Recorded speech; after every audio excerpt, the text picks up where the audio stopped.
Hello everyone, welcome back to my another mini blog. তো সেদিন আমি মিশো থেকে অনেকগুলো শর্ট কুর্তিস অর্ডার করেছিলাম অ্যান্ড আমি শর্ট কুর্তিস পরতে খুব ভালোবাসি। তো আজকে তোমাদের সাথে সেটাই শেয়ার করবো যে আমি কি কি কুর্তিস অর্ডার করেছিলাম। তো চলো দেখা যাক। প্রথমেই ছিল এই চিকনকারির কুর্তিটা। তো এর ফেব্রিক অ্যান্ড কাজ সবকিছুই খুব ভালো ছিল। তো এটা তোমরা নিতে পারো যদি কেউ নিতে চাও। দেন ছিল এই ব্ল্যাক কালারের কুর্তিটা, তবে এর মেটেরিয়ালটা আমার খুব একটা ভালো লাগেনি, তো আমি এটা ভেবেছি রিটার্ন করে দেবো।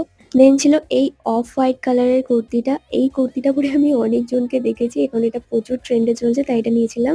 তারপরেই একটা ব্ল্যাক কালারের সিম্পল কুর্তি অর্ডার করেছিলাম, যেটা শুধু গলার কাছটায় কাজ ছিল আর এটা খুব কমফোর্টেবল ছিল। তো তারপরে ছিল এই পিচি পিঙ্ক কালারের কুর্তিটা। তো তোমাদের ভিডিওর মধ্যে কোনো কুর্তির লিঙ্ক লাগলে আমাকে বলো, আমি লিঙ্ক দিয়ে দেবো।